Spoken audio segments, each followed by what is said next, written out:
আসসালামু আলাইকুম রহমতুল্লাহ। তুষার এডুকার আজকে তোমাদের জন্য দুইটি ব্রেন স্টর্মিং সেন্টেন্স নিয়ে এসেছে। এই দুটি সেন্টেন্স তোমাকে কনফিউজড করে দিবে যে আসলে আমি এখানে লিখেছি কি। একটু খেয়াল করো, সেন্টেন্স ওয়ানে আমরা কি লিখেছি? I can the can. এই ধরনের সেন্টেন্স আশা করি তুমি আগে শুনোনি।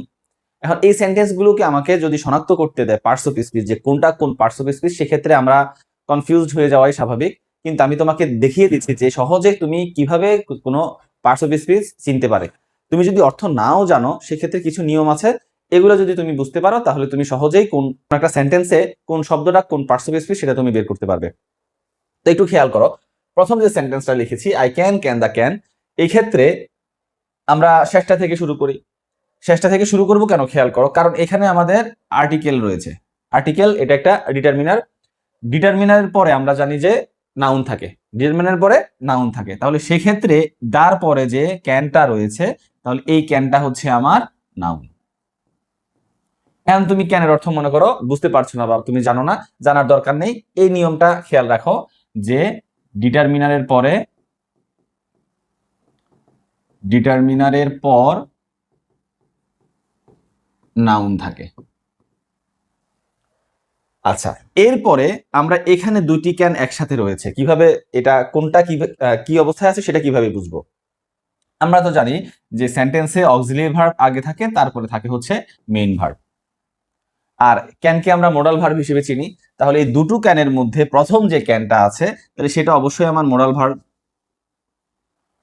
আর মোডাল ভার্বের পরে যেটা থাকে সেটা মূলত হচ্ছে মেইন ভার্ব।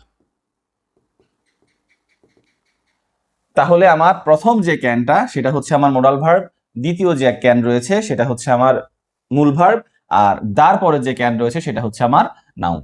তাহলে আমরা কিভাবে চিনতে পারবো হচ্ছে দুইটি ভার্ব যদি পাশাপাশি থাকে, সেক্ষেত্রে প্রথমটা হতে পারে হচ্ছে বি ভার্ব, তারপরটা হচ্ছে মূল ভার্ব, আর ডিটারমিনারের পরে আমার নাউন থাকবে। আচ্ছা, এখন আমি তোমাদেরকে অর্থটা বলে দেই। ক্যান অর্থ পারা, এটা নিয়ে কোনো সন্দেহ নেই।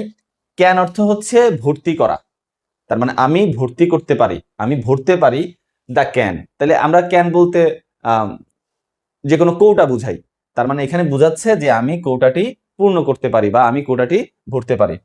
দ্বিতীয় সেন্টেন্সে আমরা খেয়াল করি, I saw a saw man to saw a tree in a saw. তাহলে স কথাটি এখানে কয়বার এসেছে? একবার, দুইবার, তিনবার, চারবার। সংজ্ঞা যেমন জানি যে বাক্যের অন্তর্গত প্রত্যেকটি শব্দই এক একটি পার্টস অফ স্পিচ। তাহলে এখানে চার ধরনের পার্টস অফ স্পিচ কিভাবে সেটা খেয়াল করো। এক নাম্বার স সাবজেক্টের পরে বসেছে এবং সির পাস্ট ফর্ম হচ্ছে স, এটা আমরা খুব ভালো করেই জানি। তার মানে এই সটা হচ্ছে সি এর পাস্ট ফর্ম, সি এর পাস্ট ফর্ম। তার মানে এই সটা হচ্ছে, তার মানে এক নাম্বার স হচ্ছে আমার ভার্ব, এক নাম্বার স হচ্ছে ভার্ব।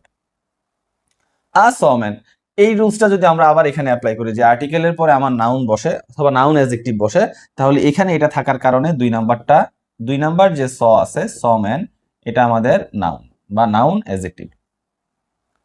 টু স, আমরা জানি যে টুর পরে মূল ভার্বের প্রেজেন্ট ফর্ম বসে, টুর পরে মূল ভার্বের প্রেজেন্ট ফর্ম বসে। তাহলে আমরা তিন নাম্বার যে সটা রয়েছে সেটা হচ্ছে আমার ভার্বের প্রেজেন্ট ফর্ম বসিয়েছি আমরা। তাহলে এইখানে একটু খেয়াল করো, এই সটা কিন্তু ভার্ব, তবে এই ভার্বটা হচ্ছে সি এর পাস্ট ফর্ম, কিন্তু এখানে যে সটা আমরা দেখতে পাচ্ছি সেটা নিজেই প্রেজেন্ট ফর্ম। কেন?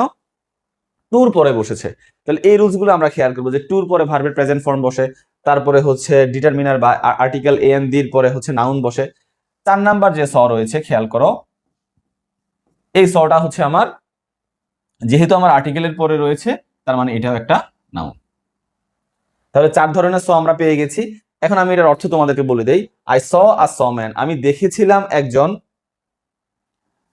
করাত কর্মীকে, টু স চিরতে, এখানে স মানে হচ্ছে চিরা, আর ট্রি একটি গাছকে চিরতে দেখেছি, ইন আ স, স মানে হচ্ছে করাত মিল যেটা বা আমরা স মিল যেটাকে বলি, সেটা হচ্ছে এ স। তার মানে কি হয়েছে?